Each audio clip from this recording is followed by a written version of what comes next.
Hello everyone, this is Arun Kumar. Welcome to study UP board पर। तो कैसे आप सभी लोग? आई होप बढ़िया होंगे। तो आज हम अपनी आज की इस क्लास में class 10th science chapter first का एमसीक्यू के साथ रिवीजन करा रहे हैं। हमारी डेली क्लास शाम 7 बजे गूगल मीटिंग पर होती है, जिस पर आप लोग अगर जुड़ना चाहो तो आप डिस्क्रिप्शन में आप लोगों को व्हाट्सअप नंबर मिल जाएगा। उस पर आप मैसेज सेंड कर सकते हो अपना क्लास नाम और एड्रेस के साथ। उसके बाद आपको प्रॉपर एक ग्रुप में ज्वाइन करा दिया जाएगा, उसके जिसके साथ आप लोग डेली आपको गूगल मीटिंग की लिंक मिल जाएगी और आप लोग लाइव क्लास उसके साथ गूगल मीटिंग पर जुड़ सकते हो और आप क्लासेस कर सकते हो। अदरवाइज आप लोगों को यूट्यूब पर भी ये क्लासेस डेली मिलती रहेंगी, तो आप यूट्यूब से भी अपनी कंप्लीट कर सकते हो। यहाँ पर क्या होता है, आप लोग अगर कमेंट करते हो तो हो सकता है रिप्लाई देने में टाइम मिल जाए, लेकिन वहाँ आप लोग अपना डायरेक्ट टू डायरेक्ट अपने वॉइस अपने क्वेश्चन जो भी डाउट रहते हैं आसानी से क्लियर करवा सकते हो। तो अगर आप लोग क्लास ज्वाइन करना चाहो तो व्हाट्सअप नंबर मिल जाएगा, वहाँ पर आप लोग मैसेज कीजिए अपना नाम एड्रेस के साथ और क्लास के साथ। उसके बाद आप लोग डेली शाम 7 बजे ज्वाइन कर सकते हो। तो चलिए फिर आज की हम क्लास को स्टार्ट करते हैं। हेलो। हेलो, आवाज आ रही है बेटा? हाँ सर, आ रही है। ठीक। चलो फिर क्लास को स्टार्ट करते हो। देखते कोई आता है क्लास में तो बाद में ज्वाइन करा देंगे।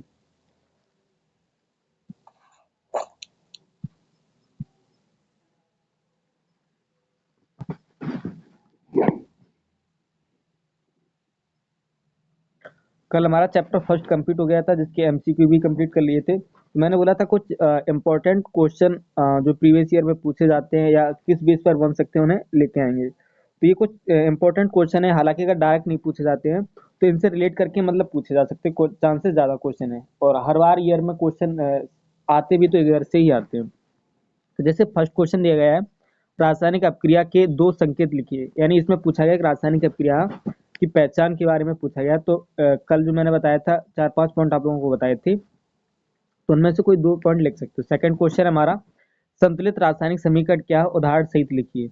इसमें हमें समीकरण बताना है कि संतुलित समीकरण क्या होता है। तो जैसा कि कल बताया था, संतुलित समीकरण क्या होता है, जिसमें जिसके द्रव्यमान यानी अणुओं का द्रव्यमान तो दोनों तरफ से समान रहता है, यानी अणुभार सेम होना चाहिए, अणुओं की संख्या। नेक्स्ट था संयोजन अपक्रिया। तो अपक्रिया देखो हमेशा पूछी जाती है 2-2 नंबर करके। अगर जैसे 4 नंबर में क्वेश्चन आता है तो 2-2 करके 2 क्वेश्चन एक साथ अपक्रिया दे दी जाएंगी, 4 नंबर में आ जाएगा। तो अपक्रिया हमेशा इंपॉर्टेंट रही है, हमेशा ही आती है। नेक्स्ट है अपघटन अपक्रिया प्रकार सहित। अपघटन आप लोगों को पता है कि अपघटन को हम वियोजन अपक्रिया के नाम से जानते हैं। तो अपघटन पूछा जाए या वियोजन पूछा जाए, वियोजन में भी ये अपक्रिया 3 प्रकार की होती है। तो जिसमें फर्स्ट हो जाती है ऊष्मीय और विद्युतीय और प्रकाश। तो इसमें तीनों पूछा गया है, उसके प्रकार सहित लिखिए। अपघटन अपक्रिया प्रकार सहित लिखिए। तो इसमें अपक्रिया भी लिखनी है और प्रकार सहित पूछा गया है। आगे विस्थापन और द्विविस्थापन अपक्रिया में अंतर बताइए। ऑक्सीकरण व अपचयन के उदाहरण सहित समझाइए। और आप लोगों को पता है कि ऑक्सीकरण और अपचयन अगर दोनों एक साथ अपक्रिया में हो रहे हो तो उसे हम रेडॉक्स अपक्रिया कहते हैं। आगे एफी पर जंग लगने की प्रक्रिया लिखिए। मतलब संक्षार से भी क्वेश्चन आते हैं, पूछा जा सकता है, कैसे भी हो सकता है। संचार लगने के उपाय पूछे जाएं, मतलब रोकथाम के उपाय पूछ लिए जाएं, या जंग लगना किसे कहते हैं, ऐसे क्वेश्चन आ सकता है। आगे है रेंसिडिटी। रेंसिटी मतलब विकृत गंधता को ही बोलते हैं। तो इसे रोकने के उपाय भी पूछे जा सकते हैं। और वन लाइनर में कई बार आ जाता है कि मतलब आलू के चिप्स को सुरक्षित रखने के लिए कौन सी गैस भरी जाती है। तो ऐसे करके क्वेश्चन इधर से ही पूछे जाते हैं। नेक्स्ट है CaCO3 के ताप अपघटन का संतुलित समीकरण लिखिए। ये अपघटन अपक्रिया होती है, तो इसका जो रिएक्शन लिखना है, इसका संतुलित समीकरण पूछा गया है। AgBr का प्रकाश अपघटन समझाइए। तो कल मैंने AgBr का भी अपघटन करा AgBr का प्रकाश अपघटन बताया था। तो ये क्या अपघटन अपक्रिया के ही एग्जाम्पल हैं। जब रिएक्शन कराओगे तो Ag अलग हो जाएगा, Br अलग हो जाएगा। तो ये कुछ इंपॉर्टेंट क्वेश्चन है जो प्रीवियस ईयर में कई बार इधर से ही क्वेश्चन पूछे जाते हैं। अगर डायरेक्ट नहीं आते तो इनडायरेक्ट, मतलब हर हाल में क्वेश्चन में जो कंटेंट पूछा जाएगा इनसे रिलेट करके ही पूछा जाएगा। तो अगर इस चैप्टर में ओवरऑल अगर इतना कंप्लीट कर लेते हो तो समझो पूरा चैप्टर हमारा कंप्लीट हो गया है। तो आगे हम अपना नेक्स्ट चैप्टर आज स्टार्ट करेंगे, जैसा कि मैंने कल बताया था। हालांकि ये प्रॉपर डिटेल्स में नहीं, हमारा चैप्टर रिवीजन करा रहे हैं तो सब चीज़ों को बस पढ़ते चलते हैं। हालांकि ये कहो कि डिटेल्स में नोट बना के रखा हो तो ऐसा कुछ भी नहीं है, बस चीज़ें हमारी एक बार रिवीजन हो जाए। मैं उम्मीद करता हूँ कि आप सभी लोगों ने ये अच्छे से पहले से तैयार कर रखे होंगे और पढ़े भी होंगे। तो यहाँ सिर्फ हम रिवीजन बेसिस पर ही से पढ़ रहे हैं। तो जो हमारा सेकंड चैप्टर है वो है एसिड, बेस एंड साल्ट, यानी अम्ल, क्षारक और लवण। तो सबसे पहले हम समझते हैं कि अम्ल क्या होते हैं। तो देखो, अगर प्राचीन काल की बात की जाए तो प्राचीन काल में जो भी लोग होते थे उनके पास आज की जैसी टेक्नोलॉजी नहीं हुआ करती थी, तो उन्होंने सिंपल सा रखा था कि अगर कोई अम्ल को पहचानना है तो वे क्या करते थे, स्वाद लेते थे। तो डेफिनेशन में हो जाता है, वे पदार्थ जिनका स्वाद खट्टा होता है तथा पानी में घुलकर एच आयन यानी हाइड्रोजन आयन देते हैं, अम्ल कहलाते हैं। अगर आर्यनियस सिद्धांत के अनुसार देखोगे तो क्या होता है, जो पानी में घुल करके H+ आयन देते हैं यानी हाइड्रोजन आयन देते हैं, वो हमारे अम्ल कहलाते हैं। और प्राचीन काल की डेफिनेशन इस हिसाब से देखोगे तो जो स्वाद में खट्टे होते हैं वही हमारे अम्ल कहलाते हैं। तो सिंपल सी डेफिनेशन इतनी याद रखना कि अब जैसे कोई लिखा है अम्ल या क्षार है, तो उसे तुम टेस्ट करके ही तो बता पाओगे स्वाद में खट्टा है या नहीं है। लेकिन सिंपल सी जो डेफिनेशन याद है, हमें ये जरूर रखना है कि पानी में घुलने पर क्या देते हैं, एच आयन देते हैं। क्योंकि कोई भी जब समीकरण लिखा होगा तो उसमें हम ये नहीं देख सकते लिखे हुए समीकरण को ये खट्टा है या मीठा है, हमें सिर्फ एच पॉजिटिव आयन देखना होगा। उसमें अगर एच पॉजिटिव आयन मिल रहा होगा तो वो हमारा कहीं ना कहीं क्या होगा, अम्ल होगा। तो आई होप अम्ल को आप आसानी से पहचान पाओगे, क्या होना चाहिए, एच पॉजिटिव आयन जाना चाहिए। नेक्स्ट बात करते हैं अम्लों की प्रकार की। तो अम्लों के प्रकार में जैसे खनिज अम्ल हो गए, जैसे HCl हाइड्रोक्लोरिक अम्ल, H2SO4, HNO3 यानी नाइट्रिक अम्ल। उसके बाद कार्बनिक अम्ल हैं जिसमें एसिटिक अम्ल हो गया, साइट्रिक अम्ल हो गया, टाइट्रिक अम्ल हो गया, लैक्टिक अम्ल हो गया। अगर खनिज को बात किया तो खनिज को हम टू टाइप में पढ़ते हैं, जैसे अ, खनिज अम्ल सॉरी अम्ल को हम टू टाइप में पढ़ते हैं, खनिज अम्ल और कार्बनिक अम्ल। इसे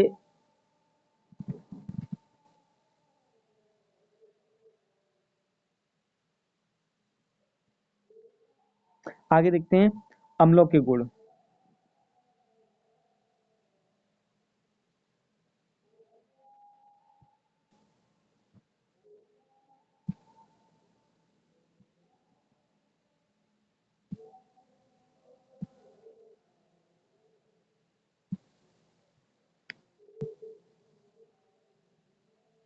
अम्लों के गुण,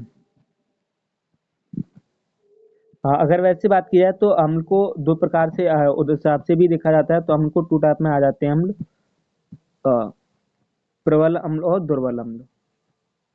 प्रबल अम्ल और सेकंड दुर्बल अम्ल।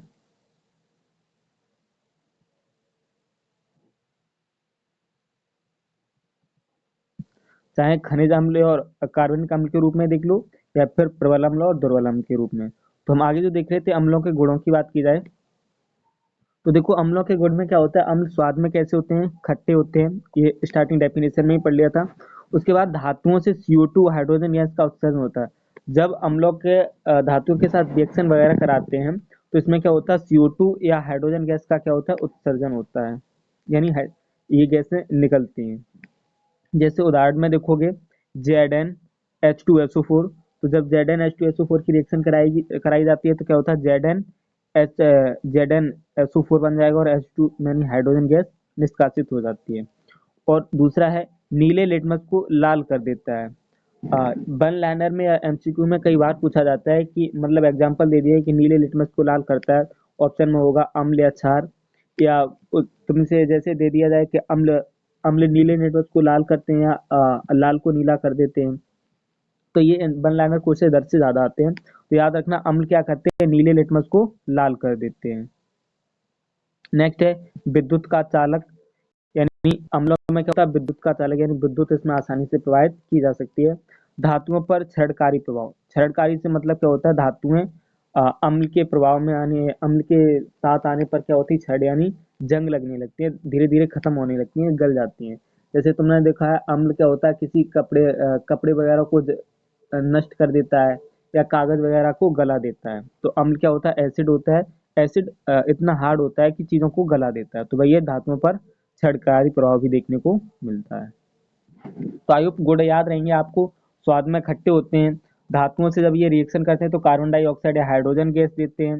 जैसे उदाहरण में भी इधर हमने देख लिया Zn H2SO4 और Zn H2 और सबसे इंपॉर्टेंट पॉइंट याद रखना कि नीले लिटमस को ये क्या कर देते हैं, लाल कर देते हैं। क्योंकि इधर से क्वेश्चन एमसीक्यू में पूछे जाते हैं। और विद्युत का चालन करते हैं, धातुओं पर क्षरणकारी प्रभाव देखने को मिलते हैं। तो ये हमारे अम्ल के गुण हो गए। आगे देखते हैं क्षार, जिसे बेसिस भी बोलते हैं। तो क्षार क्या होता है? तो देखो सिंपल था, जैसे हमने अभी देखा था कि अम्ल क्या होते हैं, तो जो H पॉजिटिव आयन दे रहे होते हैं वो हमारे क्या होते हैं? अम्ल। तो ऐसे इसमें डेफिनेशन है, वे पदार्थ जो पानी में घुलकर OH आयन देते हैं क्षार कहलाते हैं। तो सिंपल सा है, जैसे उधर कोई भी अम्ल अगर पानी में घुल रहा था तो वो क्या दे रहा था? H पॉजिटिव आयन दे रहा था। अगर वो क्षार होगा तो क्या दे रहा होगा? OH निगेटिव दे रहा होगा। जिसमें OH निगेटिव निकल रहा हो, समझ लो वो क्या हमारे क्षार हैं। और इनके स्वाद की बात की जाए तो इनका स्वाद कैसा होता है? कड़वा होता है, और स्पर्श करने पर चिकने होते हैं। स्पर्श करने पर कैसे होते हैं? चिकने होते हैं। जैसे देखा होगा तुमने, साबुन वगैरह होता है, साबुन क्या होता है? स्पर्श करने पर चिकना लगता है। तो इसमें कहीं ना कहीं क्षार के ही गुण मिले होते हैं। तो आई होप डेफिनेशन आसानी से याद रखोगे कि वे पदार्थ जो जल में घुलने पर OH निगेटिव आयन देते हैं तथा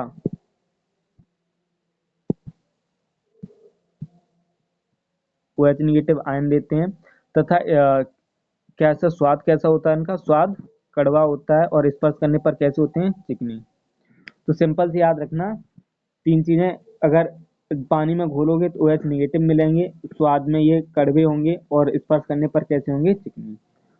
आगे बात की जाए क्षारों के उदाहरण में, तो उदाहरण देखो दिए गए हैं NaOH। अब इधर से आसानी से देख सकते हो, इसमें क्या है? Na पॉजिटिव है और OH निगेटिव है। इसमें भी OH निगेटिव मिल रहा है, इधर भी OH निगेटिव मिल रहा है, इधर भी OH निगेटिव है, इधर भी। तो इनकी क्या पहचान है कि ये सभी क्या हैं? क्षार हैं। जैसे फर्स्ट लिखा हमारा NaOH। NaOH क्या होता है? Sodium hydroxide. और दूसरा है KOH, पोटेशियम हाइड्रोक्साइड। CaOH का होल्टेज यानी कैल्शियम हाइड्रोक्साइड। और नेक्स्ट है MgOH, यानी दूध ऑफ मैग्नीशिया, जिसे दूधिया पत्थर के नाम से भी जाना जाता है। तो ये मुख्य रूप से कुछ एग्जाम्पल दिए गए क्षारों के उदाहरण। तो सिंपल सा है, क्षार वही पहचान लोगे जिसमें OH निगेटिव मिल रहा हो, वो हमारे क्या होंगे? क्षार। तो सभी में देखोगे तो OH निगेटिव निकल रहा है। नेक्स्ट देखते हैं, क्षारों की बात भी अगर की जाए तो क्षार भी टाइप की बात की जाए तो क्षार भी दो प्रकार के होते हैं। क्षार के प्रकार की बात करोगे तो ये भी टू टाइप के होते हैं। फर्स्ट में हो जाएगा प्रबल,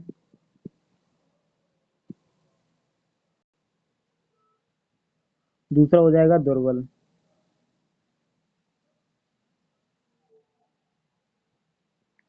अब पहचान कैसे होगी कि कौन प्रबल है कौन दुर्बल है? तो देखो सिंपल सा है, जो जल में पूर्ण रूप से वियोजित होकर के OH निगेटिव आयन देते हैं, जो जल में पूर्ण वियोजित होकर के,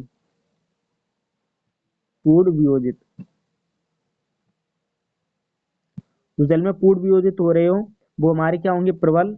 मतलब पूर्ण वियोजित होकर के क्या दे रहे हैं? OH negative. और जो जल में पूर्ण रूप से वियोजित ना हो, पूर्ण रूप से वियोजित नहीं, वियोजित नहीं, जो जल में पूर्ण रूप से वियोजित नहीं होकर के OH निगेटिव आयन देते हैं तो हमारे दुर्बल क्षार होते हैं। ऐसे ही सेम अम्ल में भी होता है, जो जल में पूर्ण रूप से वियोजित होकर के H पॉजिटिव आयन देते हैं वो हमारे क्या होते हैं? प्रबल अम्ल। और जो पूर्ण रूप से वियोजित नहीं होते हैं वो हमारे दुर्बल अम्ल होते हैं। तो सिंपल सी डेफिनेशन इनकी भी याद रखना। आगे देखते हैं क्षारों के गुणों की बात की जाए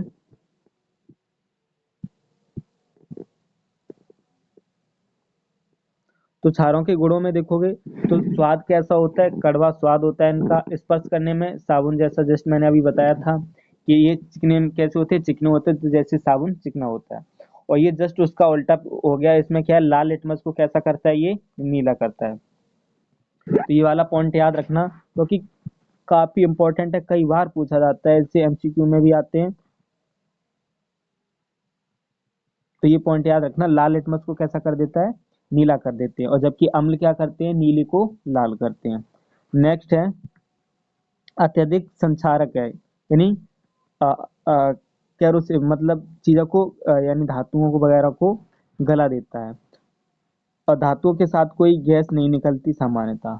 देखो अभी हमने ऊपर जब अम्लों के साथ धातुओं की रिएक्शन में पढ़ा था, तो हमने उसमें क्या देखा था कि जब हम धातुओं के साथ रिएक्शन कर रहे होते हैं तो उनमें दो चीजें निकलती है, एक तो CO2 गैस निकलती है या फिर क्या निकलेगा, H2 गैस निकल रही होती है। तो ये अम्लों की पहचान थी, लेकिन इसमें ऐसा कुछ भी नहीं होता है, ना कोई कोई भी गैस इधर से नहीं निकल रही होती है। आगे बात की जाए संकेतक या इंडिकेटर, जिसे हम किस नाम से जानते हैं, सूचक नाम से भी जाना जाता है। क्या होता, सूचक।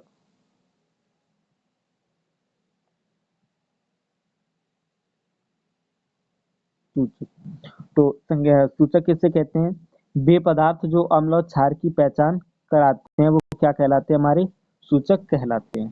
तो सिंपल सी डेफिनेशन याद रखना कि वे पदार्थ जो अम्ल और क्षार की पहचान करा रहे होते हैं वो हमारे क्या कहलाते हैं, सूचक। आगे बात की जाए मुख्य संकेतक।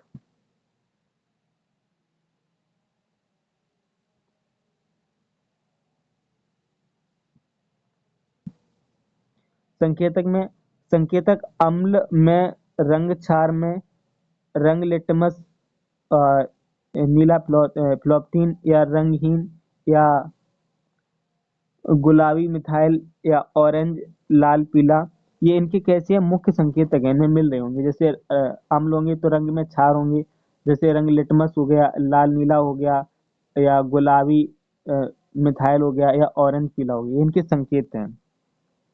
आगे देखते हैं न्यूनीकरण अपक्रिया। देखो न्यूनीकरण अपक्रिया इसमें लिखा है, लेकिन इसे हम अलग नाम से भी जानते हैं, जैसे हम क्या बोलते हैं, उदासीनीकरण अपक्रिया। इसे हम उदासीनीकरण अपक्रिया के नाम से भी जानते हैं।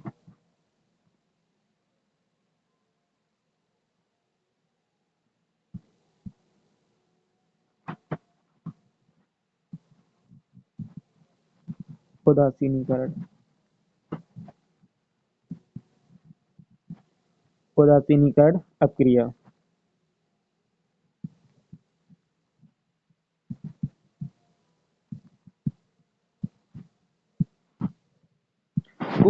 जैसे वर्ड से ही पता चल रहा है, न्यूट्रलाइजेशन रिएक्शन यानी उदासीनीकरण।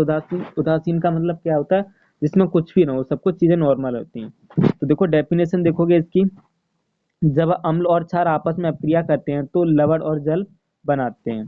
तो देखो जब अम्ल और क्षारों की आपस में अपक्रिया कराई जाती है तो उसे क्या कहते हैं, लवण, या जब लवण और जल बनाते हैं इसे हम क्या कहते हैं, उदासीनीकरण अपक्रिया।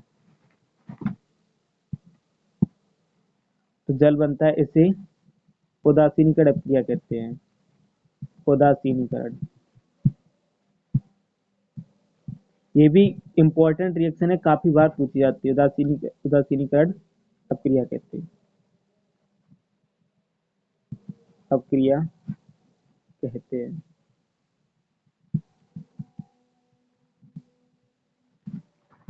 तो सिंपल सा था, acid plus base arrow salt water, यानी जब एसिड और बेस में अम्ल और क्षारों को साथ मिलने जब मिलाते हैं तो हमारा क्या बनता है, सेल्ट और वाटर यानी नमक और जल बनता है। जैसे हमने रिएक्शन ली है, क्या है, HCl प्लस NaOH, तो उसके बाद हमारा क्या निकलेगा, NaCl प्लस H2O, यानी HCl हमारा क्या हो गया, अम्ल हो गया, और NaOH क्या हो गया, क्षार हो गया, और इधर जो बन रहा है NaCl, ये हमारा क्या बन रहा है, नमक यानी लवण हो जाएगा, और ये क्या हो जाएगा, जल। तो आई होप आपको समझ में आया होगा कि जब अम्लों की क्षारों के साथ अपक्रिया कराई जाती है तो लवण तथा जल बनता है।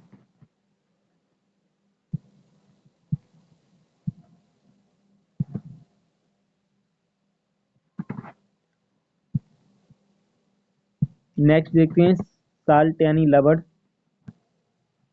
लवण क्या होते हैं,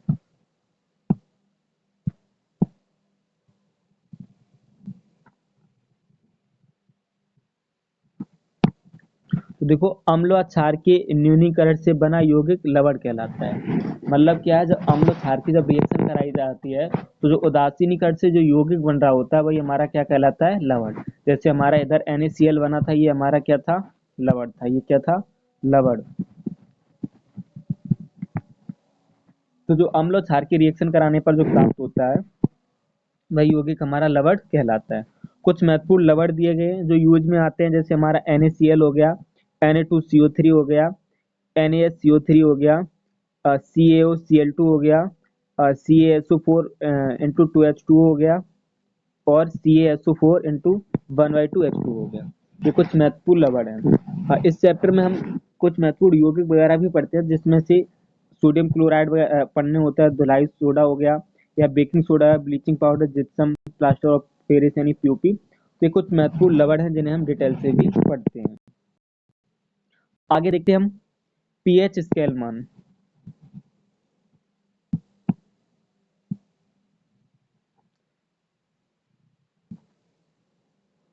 तो देखो पीएच स्केल मान की बात की जाए तो इसे किस प्रकार से मापते हैं, देखो जैसे 1 सेकंड।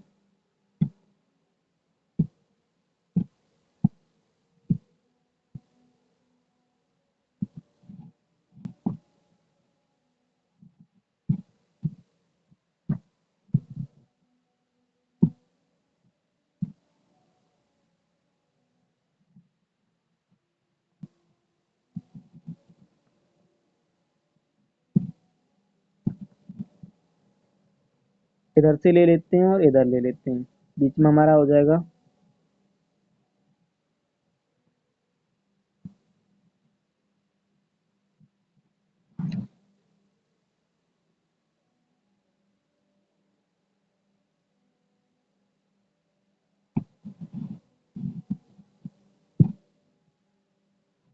1।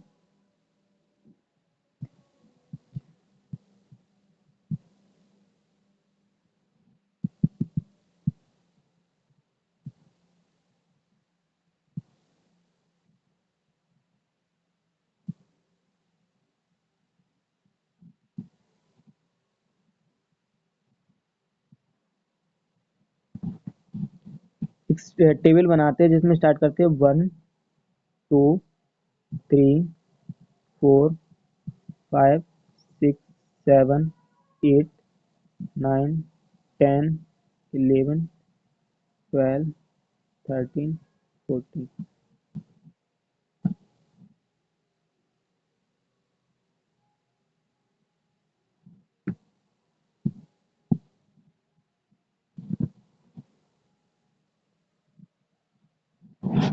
अब इधर देखो इसमें क्या होता है, जो इधर से 1 से लेकर के यानी 1 से लेकर के जो 7 तक जाते हैं, ये हमारे क्या होते हैं, सभी अम्ल। और 7 से लेकर के जो 14 के बीच में जो भी आते हैं वो हमारे सब क्या होते हैं, क्षार। अब याद रखना ये क्या है, पीएच मान। पीएच मान।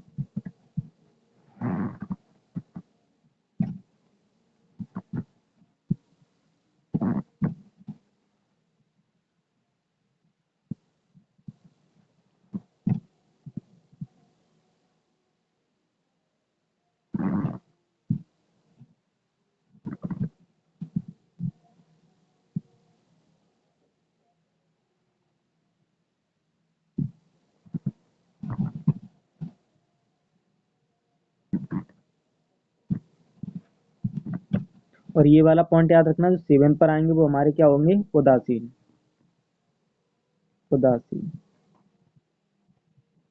अब देखो आसानी से समझ सकते हो क्या है, कि जो भी हमें मिलेंगे, जो 1 से लेकर के 7 के बीच में जितने भी आ, चीजें पाई जाएंगी वो हमारी सभी क्या रहेंगी, अम्ल में आएंगे। और जो 7 से लेकर के ऊपर पाएंगे वो हमारे सभी 7 से लेकर के 14 के बीच में जाओगे, ये सभी हमारे क्या, क्षार कहलाए जाएंगे। जैसे किसी का पीएच मान अगर सपोज दैट अगर किसी का पीएच मान 3 है, तो वो कैसा होगा, तो आप आसानी से समझ सकते हो, अगर 1 से लेकर के 7 के बीच में आ रहा है तो वो हमारा कैसा होगा, अम्ल होगा। और अगर 7 से 14 के बीच में इधर कहीं आ रहा है तो वो हमारा क्या होगा, क्षार होगा। और अगर 7 आ रहा है तो क्या होगा, उदासीन। और याद रखना जो पीएच मान 7 होता है वो किसका होता है, जल का। जल का पीएच मान कितना होता है, 7। तो जल कैसा होता है हमारा, उदासीन। अगर नींबू वगैरह की बात की जाए तो ये सभी के पीएच मान कैसे होते हैं, 7 से कम होते हैं, तो ये हमारे क्या होते हैं, खट्टे। तो याद रखना ये दर वाले क्या होंगे, अम्ल और इधर वाले 4। तो आई होप आपको पीएच स्केल मान अच्छे से समझ में आया होगा कि अगर 1 से लेकर के इधर से लेकर के 1 से लेकर के 7 के बीच में अगर कोई भी आ रहा है तो वो हमारा क्या होगा, अम्ल। और 7 से लेकर के अगर 14 के बीच में आ रहा है तो क्या होगा, क्षार। और 7 पॉइंट हमारा कैसा है, न्यूट्रलाइजेशन यानी उदासीन होता है, जिसे हम जल बोलते हैं। जल का मान, पीएच मान कितना होता है, 7। याद रखना, जल का मान कितना होता है, पीएच मान 7। तो आई होप आपको पीएच मान क्लियर हुआ होगा। कुछ दिए गए पीएच मान एग्जांपल में दिए गए जो बेसिक से है, यूज में भी आते हैं, जैसे नींबू का रस 2 होता है, सिरका का 3 होता है, और साबुन का 9 से 10 होता है, और रक्त यानी जो हमारी बॉडी में ब्लड पाया जाता है वो लगभग 7.4 होता है। तो ये कुछ इंपॉर्टेंट है, याद रखना। आगे देखते हैं, कुछ महत्वपूर्ण यौगिक दिए गए हैं। यौगिक जो हमने अभी ऊपर पढ़े थे लवण वगैरह, तो वही चीज दिए गए हैं। तो जो हमारा फर्स्ट दिया गया है वो हमारा है ब्लीचिंग पाउडर।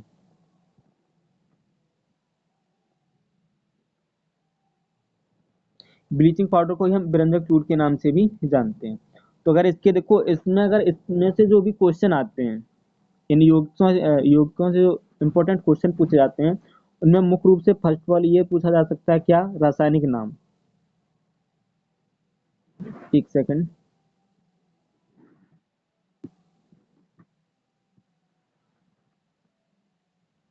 रासायनिक नाम, इनमें जो चीजें इंपॉर्ट रखने लायक हैं, याद रखने के लिए वो याद रखना, रासायनिक नाम व सूत्र। हो सकता है सूत्र भी पूछा जाए। ऐसी चीज अगर एमसीक्यू में पूछते तो सूत्र वगैरह भी पूछ लेते हैं।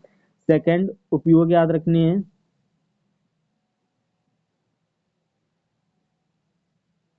और हो सकता है तो निर्माण विधि भी किसी की पूछ ले, निर्माण विधि।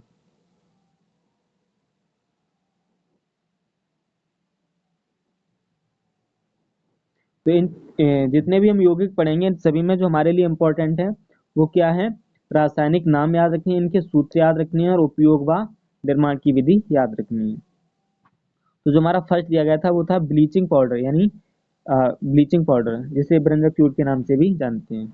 आगे देखो, अगर इसके रासायनिक नाम की बात की जाए तो इसका रासायनिक नाम क्या हो जाएगा, कैल्शियम हाइड्रोक्साइड। और अगर इसके सूत्र की बात करोगे तो सूत्र क्या हो जाएगा, CaOCl2। ये चीजें इंपॉर्टेंट है, याद रखना है।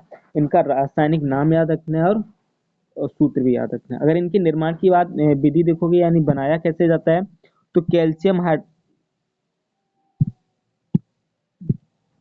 कैल्शियम हाइड्रोक्साइड पर क्लोरीन गैस प्रवाहित करके बनाया जाता है। जब कैल्शियम हाइड्रोक्साइड पर जब हम क्लोरीन गैस प्रवाहित करते हैं तो हमारा जो निर्मित होता है वो क्या बन रहा होता है, कैल्शियम ऑक्सीक्लोराइड, यानी ब्लीचिंग पाउडर का निर्माण हो रहा होता है। जैसे एग्जाम्पल में दिया गया है, ये हमारा CaOH का होल ट्वाइस, जब इसके साथ क्लोरीन गैस के साथ अपक्रिया कराते हैं तो हमारा क्या बनता है, CaO। यहाँ से CaO निकल के आ जाता है और Cl2 के साथ आ जाता है। उसके बाद क्या होता है, H2O, यानी जल बाहर निकल जाता है।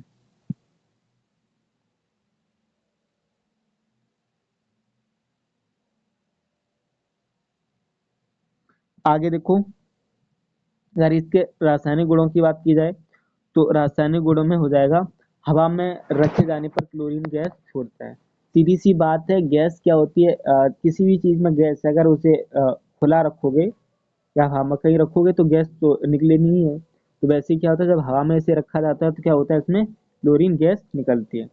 एक शक्तिशाली ऑक्सीकारक है। नेक्स्ट है, कपड़ों का रंग उड़ाता है।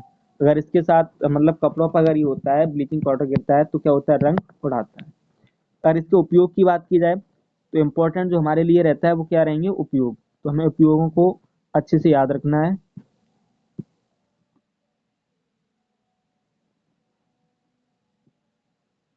उपयोग में पानी को कीटाणु रहित बनाने में। पानी को कैसा बनाने में कीटाणु रहित। तो पानी जैसे कि पानी में अधिकतर जब गंदे पानी वगैरह होते हैं या कीटाणु वगैरह होते हैं तो उसमें डाल दिया जाता है, किसके लिए, कीटाणुओं को नष्ट करने के लिए। नेक्स्ट है, कपड़ा, गुदा एवं कागज उद्योगों में सफेदी के लिए। ये कपड़े में किस वजह से किया जाता है, कलर करने के लिए। आगे है, अ, नालों या शौचालय की सफाई में, यानी इसे सफाई के रूप में भी यूज करते हैं। आगे है, रोगाणु नाशक। जैसे हमने ऊपर ही पढ़ लिया था कि पानी को कीटाणु रहित बनाने में, तो सिंपल सा है, कहीं ना कहीं ये कीटाणुओं को नष्ट करता है। तो इसका उपयोग लास्ट में पॉइंट में लिखा है कीटाणुनाशक यानी कीटाणुओं को नष्ट करने में। जो हमारा सेकंड है वो दिया गया धुलाई सोडा या जिसे हम वॉशिंग पाउडर भी बोलते हैं। तो अगर इसके सूत्र की बात की जाए तो सूत्र इसका हो जाएगा Na2CO3 इंटू 10H2O। और इस दूसरा हमारे लिए इम्पोर्टेंट है वो क्या है इसका नाम, तो सोडियम कार्बोनेट हाइड्राइड। अगर इसके निर्माण की विधि देखोगे तो निर्माण की विधि में क्या हो जाएगा, बेकिंग सोडा को गर्म करके सोडियम कार्बोनेट बनाते हैं।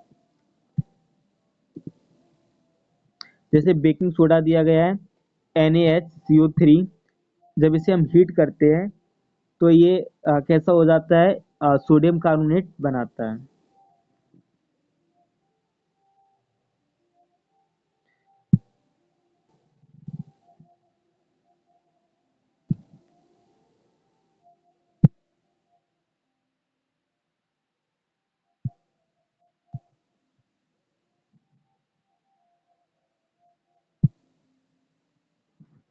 हेलो, आवाज आ रही है बेटा मेरी आपको? हाँ सर आ रही है। अच्छा, कल जो पढ़ा था वो याद है? कल हाँ। इसके निर्माण विधि में जो फर्स्ट रिएक्शन दी गई है 2Na, ये वाला देखना, 2NaHCO3 Na2CO H2O, ये कौन सी रिएक्शन है बता सकते हो आप? ये एक मिनट रुकना।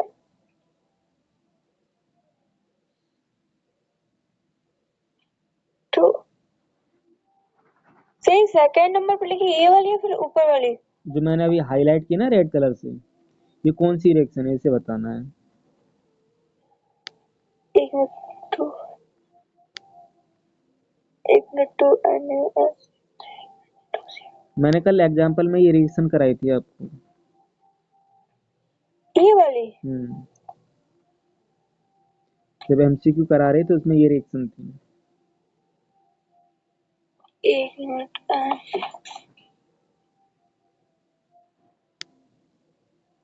तो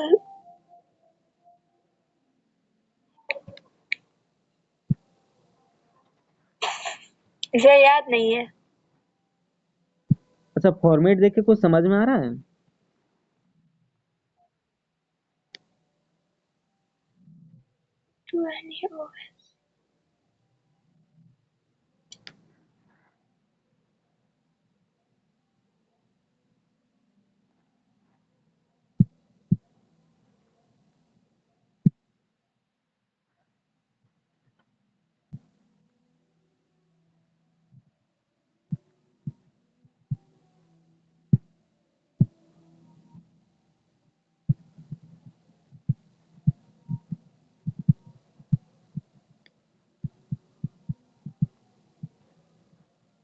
हाँ, क्लियर नहीं हो रही है कौन सी रिएक्शन है?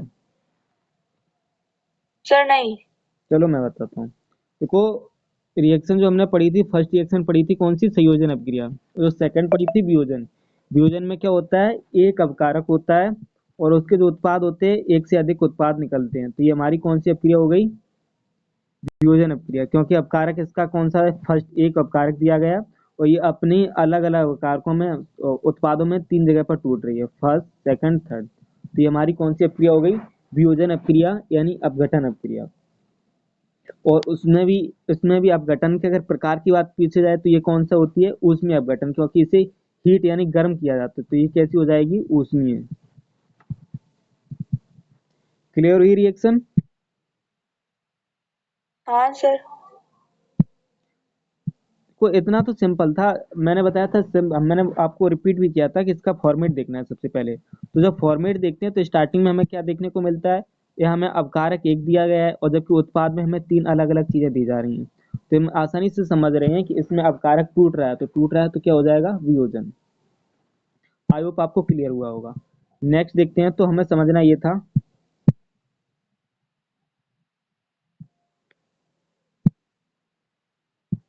समझना यह था कि जब 2NaCO3 को जब हम हीट करते हैं यानी गर्म करते हैं तो ये अपने अलग अलग उत्पादों में टूटता है, जिसमें Na2CO3 निकलता है, CO2 निकलता है और H2O निकलता है।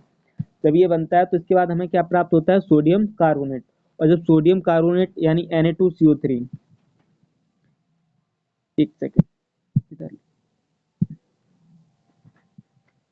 Na2CO3 प्लस इसे हम क्या करते हैं, फिर जल के साथ फिर पानी मिलाकर क्रिस्टलीकरण करते हैं। इसकी रिएक्शन किसके साथ कराते हैं, H2 यानी जल के साथ। तो जो हमारा बनता है वो क्या बनता है, Na2CO3 इंटू 10H2O। अच्छा, ये वाली रिएक्शन बता सकते हैं, ये वाली लास्ट वाली रिएक्शन कौन सी है, ये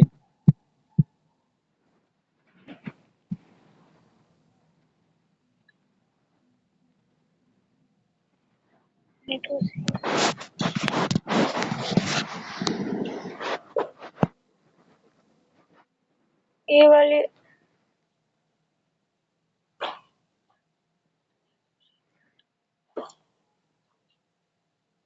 सही अपघटन ही होगी।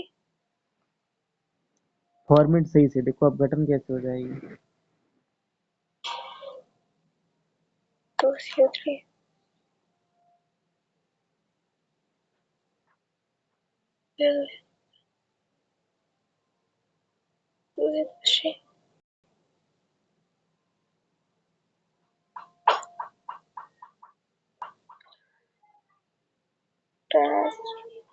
अच्छा, ये बताओ अपकारक कितने और उत्पाद कितने हैं इस रिएक्शन में, अपकारक कितने दिए गए और उत्पाद कितने दिए गए। सब कारक तो एक ही है। अपकारक ये कैसे, यही तो तुम गलती कर रही हो। इधर देखो जो मैंने लिखा था, एक अपकारक हमारा ये हो गया, इधर से इधर ही हाईलाइट करके बता रहा हूँ मैं। एक अपकारक ये हो गया, हाँ दूसरा अपकारक ये हो गया, प्लस लगाया ना बीच में, तो और इधर देखो ये मैंने पूरा क्या प्लस नहीं निकला, देखा सर। और ये उत्पाद में सिर्फ एक चीज निकल रही है, तो ये हमारी कौन सी रिएक्शन हो जाएगी, संयोजन। संयोजन। तो वो इसमें सर मैंने प्लस नहीं देखा। वो इसी वजह से हमें देखो रिएक्शन का फॉर्मेट देखना होता है। अगर सिंपल सा संयोजन में क्या हो रहा है, एक अपकारक एक संयोजन में अपकारक एक से अधिक होंगे और उत्पाद जो बन रहा होगा वो हमारा एकल होगा। और वियोजन में क्या होगा, अपकारक एकल दिया जाएगा। सिंपल संयोजन वियोजन की पहचान होगी। उसके बाद जो हमारी आती है हाँ द्विविस्थापन। द्विविस्थापन में क्या होता है, आयन आपस में अदल बदल अदला बदली हो रही है, तो ये हम रिएक्शन देखेंगे तो उसमें जो पॉजिटिव होंगे वो अलग किसी के निगेटिव के साथ जा रहे होंगे। अगर विस्थापन होगा तो हाँ देखना होता है कि एक जो अणु होगा वो किसी दूसरे को विस्थापित कर रहा होगा। तो सिंपल में ये 4-5 रिएक्शन होती हैं। कई जब भी रिएक्शन कहीं ना कहीं लिखी होंगी तो जो फर्स्ट चैप्टर में रिएक्शन पढ़ी है इसी में से कोई ना कोई रिएक्शन लिखी होगी। तो अब अगर इसे अच्छे से क्लियर करना है तो हमेशा कहीं भी रिएक्शन लिखी मिले उससे पहले देखो कि कौन सी रिएक्शन दी गई। हम कोई सा भी केमिस्ट्री का कोई सा टॉपिक कौन सा भी चैप्टर पढ़ रहे हो, अगर कहीं भी हमें कोई रिएक्शन लिखी दिख रहा है तो सबसे पहले हमें दिमाग में ये आना चाहिए कि ये रिएक्शन लिखी है तो कौन सी रिएक्शन है। अगर हमने फर्स्ट चैप्टर की 5-6 रिएक्शन दी जाती है, अगर इन्हें कंप्लीट कर रखा है तो 12th तक हमें कोई भी दिक्कत नहीं आएगी। क्योंकि रिएक्शन करना क्या होता है, हमें रिएक्शन करना सीखना होता है। तो रिएक्शन करने में हमें ये 4-5 रिएक्शन ही आगे लेके जाती हैं। तो मुझे नहीं लगता कि अब जितनी भी तुमने रिएक्शन पढ़ी है इन्हें पहचानने में आपको कोई दिक्कत हो, तो आप आसानी से कर सकते हो।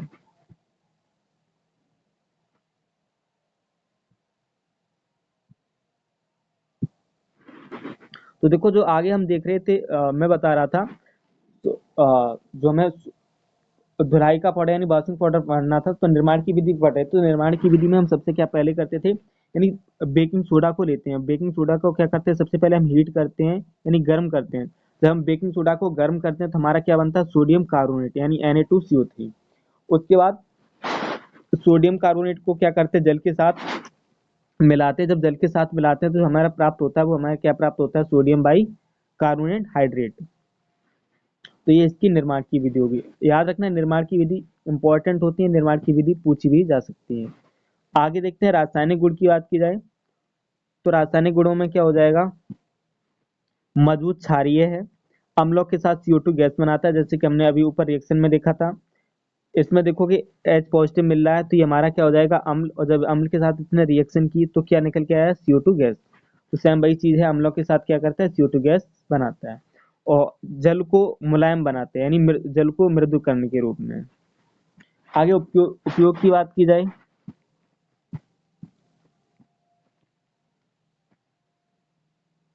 तो उपयोग में हो जाएगा कपड़े धोने में, यानी डिटर्जेंट के रूप में, जैसे ऊपर लिखा ही था इसका नाम ही है धुलाई सोडा यानी वॉशिंग पाउडर, तो डिटर्जेंट के रूप में होता है। नेक्स्ट है साबुन, कांच तथा कागज उद्योग में, कठोर जल को मुलायम बनाने में तथा घरेलू सफाई में, सफाई वगैरह में यूज करते हैं, और जल को मुलायम बनाने के रूप में। और सबसे इम्पोर्टेंट है, अगर उसका नाम ही है वॉशिंग पाउडर, तो कपड़े के धुलाई में भी यूज किया जाता है। नेक्स्ट है हमारा baking soda.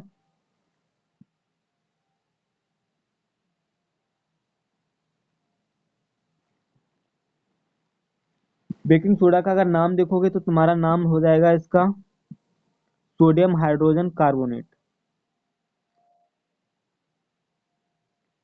Sodium hydrogen carbonate, और इसके सूत्र की बात की जाए तो NaHCO3। अगर निर्माण की विधि में देखोगे तो निर्माण की विधि में क्या है,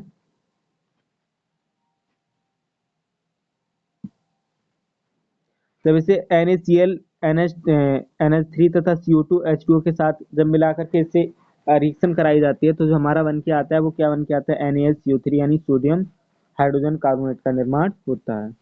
अगर इसके रासायनिक गुणों में देखा जाए तो गर्म करने पर क्या निकलता है, CO2 गैस निकलती है, हल्का क्षारीय होता है, मात्रा क्षारीय रहती है, और अम्लों के साथ क्या देता है, CO2 गैस देता है। तो देखो सोडियम कार्बोनेट ज्यादा इंपॉर्टेंट नहीं है और पूछा भी कम जाता है, अगर पूछा भी जाएगा तो सूत्र वगैरह या नाम वगैरह ही पूछे जा सकते हैं, अगर ज्यादा आ सकता है तो उसके उपयोग पूछे जा सकते हैं। निर्माण की विधि मैक्सिमम कोई चांस ही नहीं होते, जो पूछी भी जाए रिपीटेड भी है, तो हमें इसके उपयोग वगैरह याद रखने और नाम। उपयोग में देखोगे तो हो जाएगा कि एक बार ब्रेड को फुलाने के रूप में, एंटासिड यानी एसिडिटी घटाने में, अग्नि अग्निशमन यंत्रों में, या सफाई पाउडर में। आगे हो जाएगा प्लास्टर ऑफ पेरिस POP। ये काफी इंपॉर्टेंट है और कई बार पूछा भी गया है।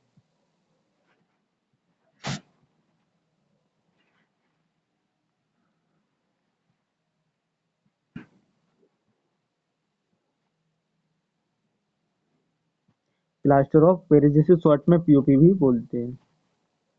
तो अगर इसके रासायनिक नाम की बात की जाए तो इसका रासायनिक नाम हो जाएगा कैल्शियम सल्फेट हेमीहाइड्रेट। और इसके सूत्र की बात की जाए तो सूत्र हो जाएगा इसका CaSO4 इंटू 1/2H2O।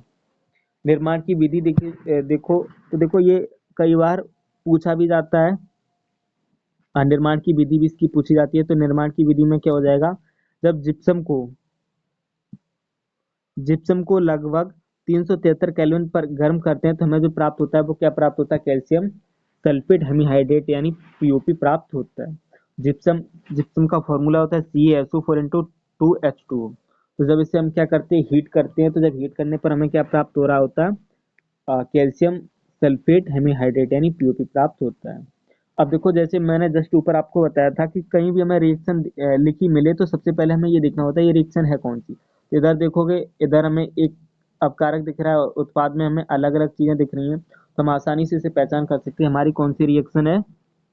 अ, अपघटन रिएक्शन यानी वियोजन रिएक्शन है। वियोजन में भी हम कौन सी पहचानेंगे, क्योंकि इसमें स्पष्ट रूप से लिखा है 373 केल्विन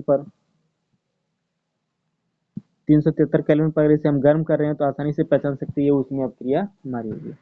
तो सिंपल सा है, जैसे हम जिप्सम को हीट करते हैं तो इससे हमें क्या प्राप्त होता है,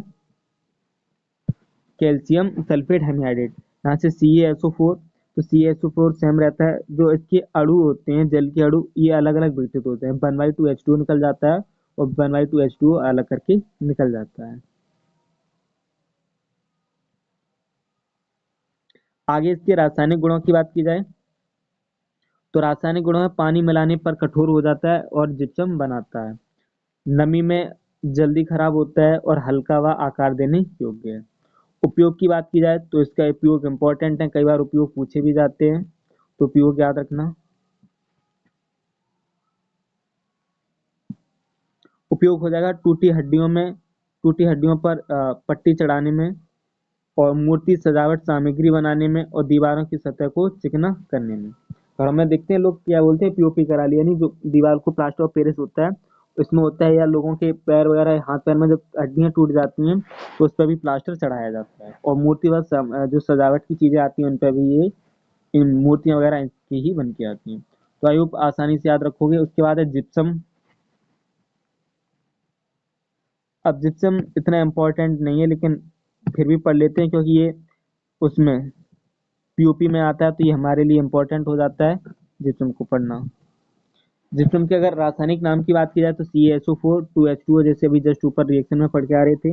निर्माण की बात की जाए तो ये प्राकृतिक खनिज खनन द्वारा प्राप्त होता है। जिप्सम का निर्माण नहीं किया जाता, ये नेचुरल हमें प्राप्त होता है। जैसे हमें आयरन प्राप्त होता है, अलग अलग चीजें प्राप्त होती है, तो ऐसे ही हमें क्या होता है, प्रकृति द्वारा प्राप्त होता है। अक्सर देखा होगा जिप्सम का जो उपयोग करते हैं, जैसे बंजर भूमि होती है उसके, रेतीली भूमि जो बंजर भूमि होती है ऊसर भूमि, उसे उपजाऊ बनाने के लिए भी जिप्सम का प्रयोग किया जाता है। तो इसके रासायनिक गुणों की बात की जाए तो गर्म करने पर पीओपी बनता है। जल में कम घुलनशील होता है, निर्माण में कठोरता होता है। उपयोग की बात की जाए तो पीओपी बनाने में सिंपल है, जैसे अभी हमने देखा था पीओपी के निर्माण में आता है, सीमेंट उद्योग में और उर्वरक के रूप में। उसके बाद हमारा सामान्य लवण यानी सामान्य नमक, जिसे खाने का नमक भी बोलते हैं। तो ये ज्यादा इंपॉर्टेंट नहीं है लेकिन इसको उपयोग वगैरह पूछे जा सकते हैं, या फिर नाम वगैरह। तो नाम तो सिंपल होता है NaCl है, तो आप आसानी से याद सकते हो नाम क्या होता है, सोडियम क्लोराइड और फार्मूला NaCl। निर्माण की विधि इतनी इंपॉर्टेंट है नहीं, तो मैंने निर्माण की विधि भी आपको नहीं लिखी है। चाहो तो सिंपल से लिख सकते हो, चीजें पता ही भी होती हैं कि जो हमारा नमक बनता है वो किससे बनता है, यानी समुद्रों द्वारा बनाया जाता है। तो इतने इंपॉर्टेंट नहीं, कुछ पॉइंट लिखे जैसे समुद्री जल के बाष्पीकरण से, रॉक सॉल्ट से, और रिएक्शन में देखोगे तो HCl plus NaOH NaCl H2O। निर्माण की वजह कितनी इंपॉर्टेंट नहीं है। रासायनिक गुणों में बात की जाए तो पानी में आसानी से घुलनशील है, उदासीन लवण है और विद्युत चालक है। उपयोग उपयोग में हो जाएगा भोजन में NaOH यानी बेकिंग सोडा, धुलाई सोडा तथा खाद्य संरक्षण के रूप में। मुख्य रूप से याद है कि हम खाद्य पदार्थों में नमक का यूज करते हैं। आगे हमारा सोडियम हाइड्रोक्साइड। तो देखो सोडियम हाइड्रोक्साइड भी कोई खास ज्यादा इंपॉर्टेंट नहीं है, लेकिन एक बार रिवीजन कर लेते हैं। अगर इसके सूत्र की बात की जाए तो NaOH हो जाएगा, और इसे कॉस्टिक सोडा के नाम से भी जाना जाता है। निर्माण की विधि देखोगे तो क्लोरिकल की प्रक्रिया द्वारा, यानी NaCl को जब जल के साथ NaCl की जब रिएक्शन जल के साथ कराते हैं तो जो हमें प्राप्त होता है वह क्या होता है, NaOH यानी सोडियम हाइड्रोक्साइड प्राप्त होता है। NaOH और H2 गैस निकल जाती है बाहर, और क्लोरीन गैस बाहर निकलती है। इसकी भी निर्माण विधि इतनी इंपॉर्टेंट नहीं है। रासायनिक गुणों की बात की जाए तो अंततः कैसा होता है, क्षारीय होता है, अत्यंत क्षारीय होता है, और लाल लिटमस को नीला कर देता है। अब देखो हमें आसानी से पहचान इसकी पता है कि जो लाल को नीले कर रहे थे वो हमारे क्या थे, क्षार। तो ये कैसा करता है, लाल लिटमस को कैसा कर देता है, नीला। तो ये कैसा हो जाएगा, क्षारीय। नेक्स्ट है त्वचा पर संक्षारक का प्रभाव।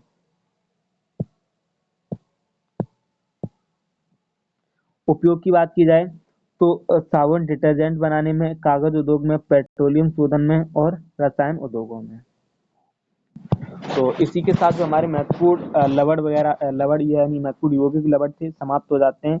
इनमें से इम्पोर्टेंट जो हमारे लिए रहेंगे बोर्ड एग्जाम के तौर से, अगर देखोगे जो सबसे इम्पोर्टेंट रहेंगे तो वो हमारा हो जाएगा सामान्य लवण। इसके उपयोग वगैरह पूछे जा सकते हैं, ये काफी इम्पोर्टेंट हमारा हो जाएगा।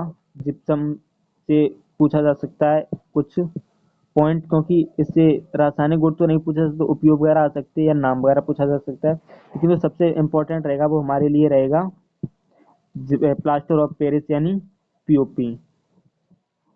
उसके बाद आ जाएगा हमारा बेकिंग सोडा, ये भी इम्पोर्टेंट है, कई बार पूछा जा चुका है। उसके बाद हमारा आ जाएगा वाशिंग पाउडर, ये भी इम्पोर्टेंट है। और जो फर्स्ट हमने पढ़ा था ब्लीचिंग पाउडर, ये भी इम्पोर्टेंट है। ये तीन चार जो इम्पोर्टेंट है, काफी रिपीटेड है, कई बार पूछे जाते हैं। इनमें सब चीजें याद रखने की जरूरत नहीं, इनके नाम, सूत्र, उपयोग ये काफी इम्पोर्टेंट हो, और निर्माण की विधि। आगे हम देखते हैं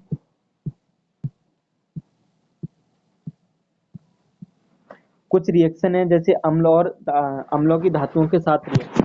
जैसे अभी हमने डेफिनेशन में लिखा था कि अम्ल धातुओं के साथ रिएक्शन करके क्या बनाते हैं, लवण तथा जल बनाते हैं। सॉरी, अम्ल क्षारकों के साथ रिएक्शन करने पर था ये। अम्ल और क्षारकीय रिएक्शन क्या कहलाती थी हमारी, उदासीनीकरण अपक्रिया। तो इसमें क्या होता है, अम्ल धातुओं के साथ अपक्रिया करके क्या देते हैं, हाइड्रोजन गैस का निर्माण करते हैं। तो जैसे एग्जांपल में देखोगे, रिएक्शन है acid metal salt hydrogen gas. ये क्या हो जाएगा, अम्ल प्लस धातु और क्या बनेगा, साल्ट यानी लवण और गैस हाइड्रोजन गैस।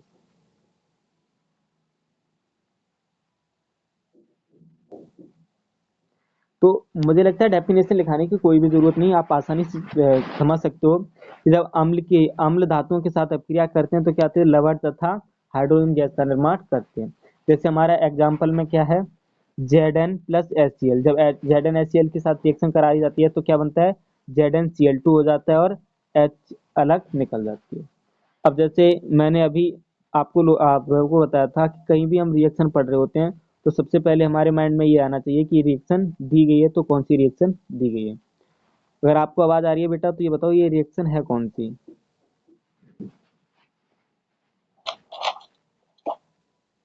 सही है वाली। ये रिएक्शन कौन सी है,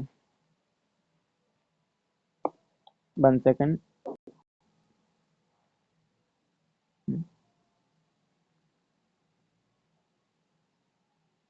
ये कौन सी रिएक्शन हो जाएगी,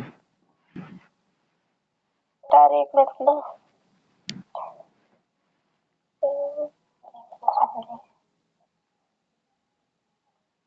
तो ये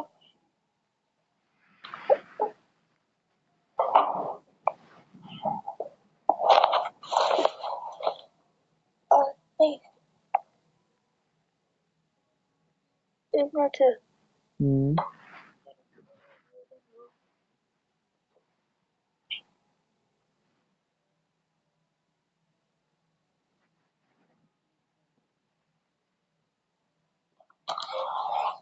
सर दो विस्थापन।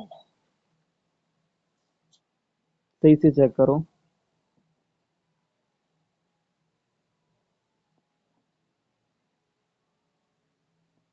Z+Cl arrow.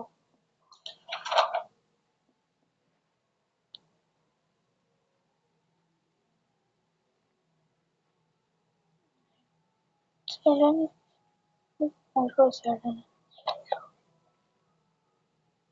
ये कौन सी है? अपन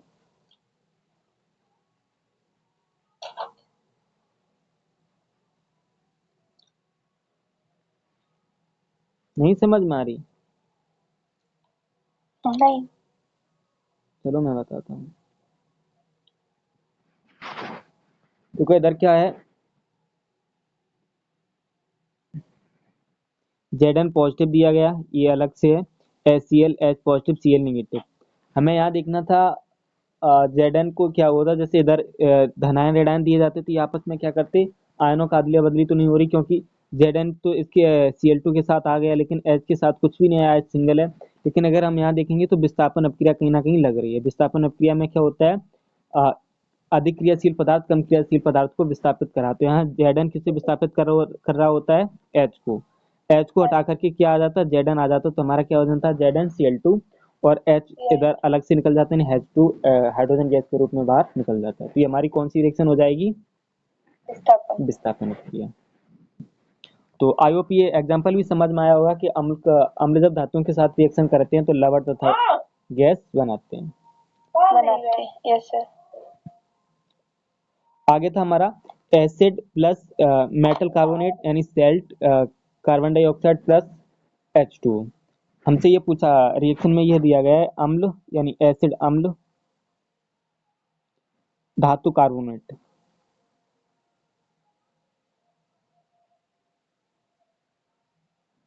अम्ल जब धातु कार्बोनेट के साथ अपक्रिया करते हैं तो क्या बनाते हैं, लवण CO2 यानी कार्बन डाइऑक्साइड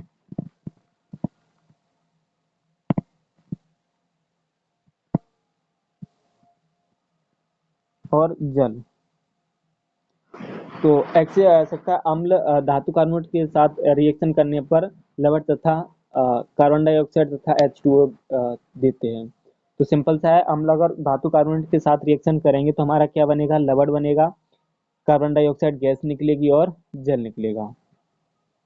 जैसे एग्जाम्पल में देखोगे हमारा CaCO3 प्लस HCl, जब ये अम्ल धातु कार्बोनेट के साथ रिएक्शन करते हैं तो क्या देते हैं, CaCl2 हमारा लवण हो जाएगा, CO2 कार्बन डाइऑक्साइड गैस निकल जाएगी और H2O जल बन जाएगा।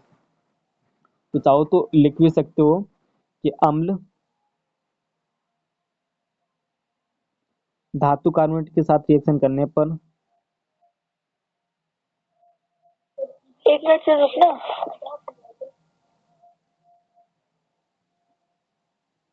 अम्ल धातु कार्बोनेट के साथ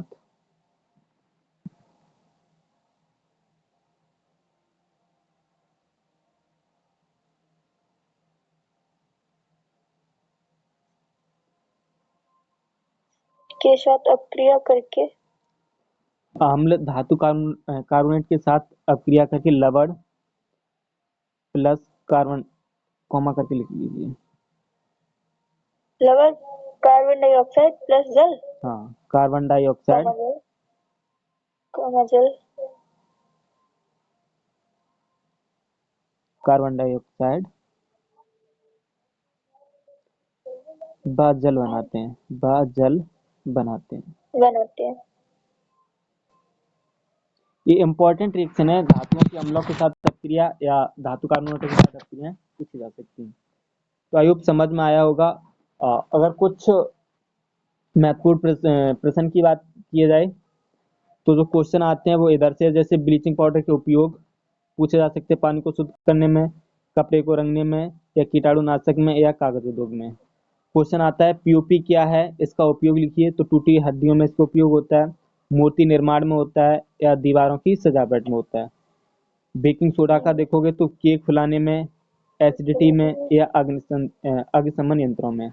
अम्ल क्षार की पहचान कैसे करोगे, तो लिटमस पेपर से कैसे पहचान की जाएगी, अगर पीछे क्लास का याद हो तो बताओ, अम्ल लिटमस को कैसा करते हैं। अम्ल क्षार की पहचान कैसे?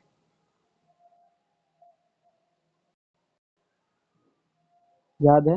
नहीं, चलो मैं बताता हूँ। अम्ल क्या करते हैं, नीले से नीली लाल, से लाल और नीले से लाल, लाल से नीले। और क्षार क्या करते हैं, लाल से नीला। नीले ये इंपॉर्टेंट है, MCQ में भी कई बार पूछा जा चुका है। प्राकृतिक संकेतक, संकेतक क्या होते हैं, सूचक, सूचक जैसे हमारा क्या हो जाएगा, प्राकृतिक के रूप में पूछा गया तो हमारा हल्दी हो गया। ओवरऑल अगर चैप्टर में समरी में देखें तो हमने क्या पढ़ा था, अम्ल पढ़े थे। अम्ल का क्या होता है, जो H पॉजिटिव आयन देते हैं और खट्टे होते हैं वो हमारे क्या होते हैं, अम्ल होते हैं। अम्ल क्षार जो OH नेगेटिव दे रहे होते हैं और कड़वे होते हैं और कैसे होते हैं, चिकने, जैसे साबुन होता है, तो ये हमारे क्षार होते हैं। लिटमस क्या होता है, अम्ल में लाल और क्षार में नीला होता है। नीला न्यू न्यूनीकरण जिसे हम उदासीनीकरण कहते हैं, उदासीनीकरण में क्या होता है, अम्ल और क्षारों को अगर एक साथ हम मिला देंगे तो क्या बन जाएगा हमारा, लवण और जल। इसे हम उदासीनी अपक्रिया भी कहते हैं। अगर महत्वपूर्ण यौगिक देखोगे तो हमारे बेकिंग सोडा हो जाएगा, धुलाई का सोडा हो जाएगा, पीओपी हो जाएगा और ब्लीचिंग हो जाएगा। हमने पढ़े तो 7 थे लेकिन इंपॉर्टेंट हमारे लिए 4 ही है।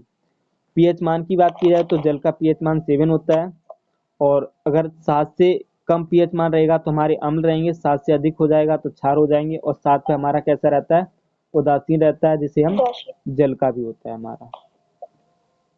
7 हमारा जल का पीएच मान होता है। तो इसी के साथ हमारा पूरा चैप्टर आज फिनिश होता है। अगर तुम्हारा कोई डाउट हो तो फिर अपना डाउट पूछ सकते हो।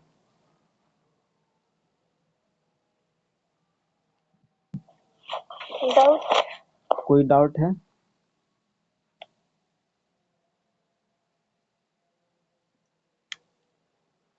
एक बार सर नीचे करना, पहले फर्स्ट स्टार्टिंग में या एंड में?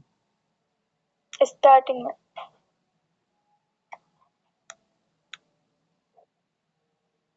टॉपिक बताओ, वही टॉपिक निकाले, स्लाइड्स अलग अलग हैं। एक मिनट।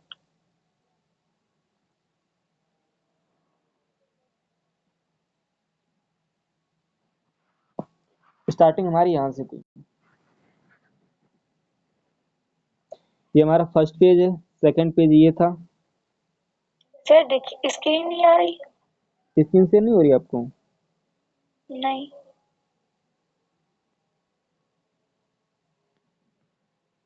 अब भी शो नहीं हो रही? हाँ अब हुई। ये हमारा सेकंड पेज है जो अभी लगा है स्क्रीन पर। ये थर्ड पेज है। ये फोर्थ पेज। उसके नेक्स्ट सर वाला हो ये। ही नहीं रही स्क्रीन पे। फिर से नहीं दिख रहा है? अब दिख रहा है? नहीं। अब भी शो नहीं हो रही आपको?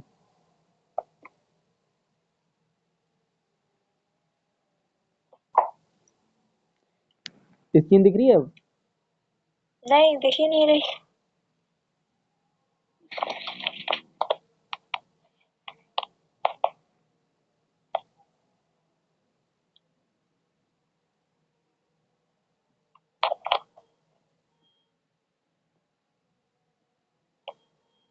अब शो हुई? नहीं हो रही सर, एक मिनट रुको, मैं बाहर जा रही। हो सकता है फिर नेटवर्क इशू हो आपके इधर।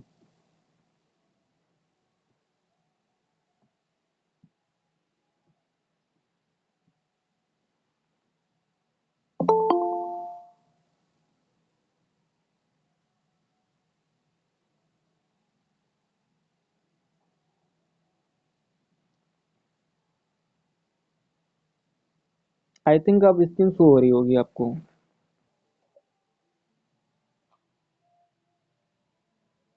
स्क्रीन आ रही है अब आपको? हाँ सर अब आ रही है। किस स्लाइड्स को देखना था आप बताओ, टॉपिक बताओ, वही निकालता हूँ फिर मैं। अच्छा देखो, ये फर्स्ट पेज है हमारा। ये उसके नेक्स्ट नेक्स्ट पेज ये है। नेक्स्ट ये। नेक्स्ट।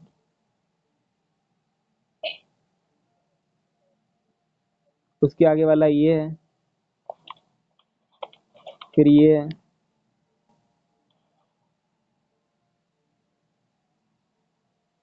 नेक्स्ट है ये।